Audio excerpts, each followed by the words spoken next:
Hey everybody, hope you guys are doing good. Just got back from watching the Wolverine, and since everybody's already seen it and done a review pretty much, I'm just going to do a spoiler review, so, you know, be careful from this point on. There's quite a bit of spoilers. So the Wolverine, directed by James Mangold, he did 310 to Yuma is my favorite movie of his. I've never seen Walk the Line. He did Copland. I saw that, but I don't remember it. He also did that Tom Cruise movie, I think it's called Night and Day. I never seen that. So, here we are with the Wolverine, and of course, we had the Wolverine Origins movie, and that movie, by most accounts, is horrible, but I'm a pretty big Wolverine fan. Let me kind of start this review off. I'm biased. I'm a big Wolverine fan. I have a collection. One day I'll make a video. Not a huge collection, but I'm definitely a Wolverine X-Men guy more than Avengers, Iron Man, all that stuff guy. So I really like this portrayal, the way Wolverine is portrayed in this film. I think Hugh Jackman is an excellent choice. His range of acting really pays off in this movie. Originally, when he was cast, I was skeptical as Wolverine. All those years back, I was a little skeptical, but he's grown into the role. He's the only person to ever play live, and it comes out really good the way he does. His range, he's able to play the grumpy guy, and then still interject the love scenes and the comic relief. He's really good at the comic relief part, I think. And his performance really stands out in this film. Basically, it's a leaner, meaner Wolverine than we've seen before, and we get more of a character, to me, the true essence of Wolverine is in this movie. You're dealing with the code of honor, the whole samurai thing, and then you have the animal side, which is the beginning of the film. That's how the film starts. It takes place, I guess, a few years after X-Men 3, and he's basically living like a mountain guy in the like John Rambo style in the mountains, just big old beard, long hair, and he treks down into Canada for business and stuff, and that's how the film starts. And I thought that part really captured the essence of him. There's a part where they show him walking, and there's like a bear following him, and that part they really work in well. I don't want to go, into complete spoilers. There's a scene with these hunters and the bear, and then later on in the film, when Wolverine's being taken down, he gets taken down the exact same way the bear got taken down, and it kind of alludes to this really cool thing that, taking down the majestic beast. I don't know. That's what I got out of it. Definitely foreshadowing with the bear to the ninja scene at the end. But yeah, so the part in Canada really captures the classic, non-suited up Wolverine. Shows that he's a mountain, sort of like one with nature, that he himself is an animal. So then what happens, Yukio shows up in Canada to pick him up, and basically she is going to take him back to Tokyo so this old man that's dying can thank Wolverine for saving his life all these years ago at Nagasaki. So basically Wolverine winds up in Tokyo. And it really isn't that hard to get him there for some reason, but he goes because he causes some trouble, so he has to go to Tokyo, blah, blah, blah. So he meets this guy, and then you bring in Viper, who's one of the other characters from Marvel Comics, another type of mutant. And the old man who's running this huge, conglomerate in Japan of like electronics or whatever. And he's super rich, so his son wants to inherit it. And then there's the daughter, Mariko. And then Wolverine falls in love with her, pretty much right away, which is from the comic book. And what's just funny about that is that, it's kind of weird to screw around with a guy's, granddaughter. I don't know. A guy you knew's granddaughter. I don't know. That's kind of weird. But it happens.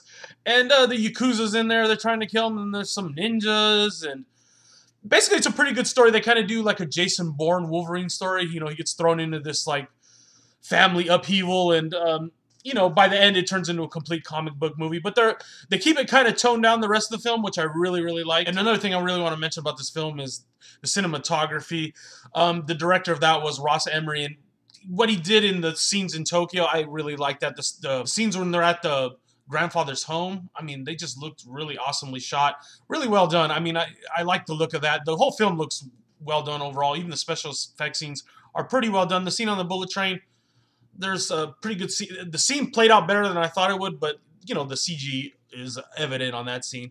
But it's still well done. And then at the end, of course, they bring in the Silver Samurai, and there's the big showdown. And a big part of this movie is Wolverine kind of like losing his powers a little bit, which is something, of course, they've done in other comic book movies. Spider-Man, 2, and Superman 2? Or 3?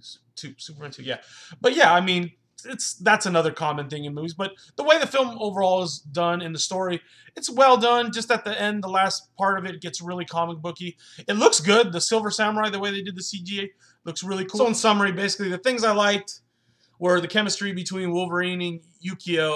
I mean, they're kind of like, sidekick and hero type team up. I really like that. I thought their chemistry was awesome. And overall, Hugh Jackman's performance as Wolverine, great. Mangold's direction, good. I mean, I liked it. The story, the script they came up with was pretty good. At the end, like I said, it kind of deteriorates from a subtle movie, you know, that's about Wolverine into, like, you know, the complete comic book fight scene at the end. But they did it well, so it wasn't that bad.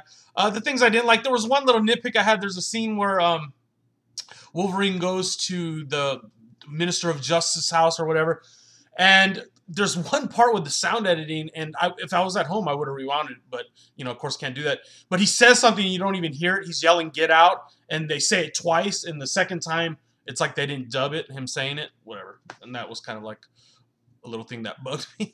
If you haven't seen it, catch that part, definitely. And towards the end, too, Viper, the way she lost her hair and was like running around with a skinned head, it just looked cheesy. And her whole kind of like presence in the movie kind of, you know, kicked up the cheesy factor, because she'd always have to walk in with wearing something green. And then, of course, once she captured Dr. Evil style Wolverine, she, you know, comes out in her like sexy green dress and everything. And I don't know, that was kind of weak. And they probably, if they wanted that to work better, they probably should have had some chemistry built up between her and Hugh Jackman. I don't know, that her character was kind of weak.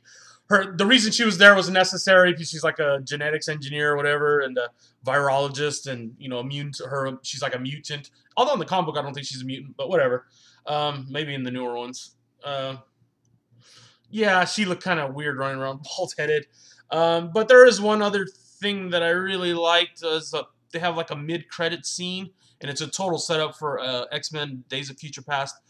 And that part was, you know, basically I was sporting with at that part because of the characters they brought back. I'll leave that part, you know, watch the mid-credit scene. Don't run out of the theater. It's definitely good. It's a good setup for Days of Future Past. So I've rambled on about 8 minutes. I'll cut some of that out. But my final score for the Wolverine, I think, is going to be 4.5 out of 5. One of the better hero movies. Like I said, I'm kind of biased to Wolverine, so I can't wait to see, you know, what else comes, you know, what they do with Hugh Jackman in the future as Wolverine. I hope they get some more crazier stories. Hopefully something a little more violent, because another thing about this movie is every time he slashes with the claws, it's kind of off camera, because I guess going for the PG-13 rating. That kind of bugs me. I'd like to see an R-rated Wolverine movie.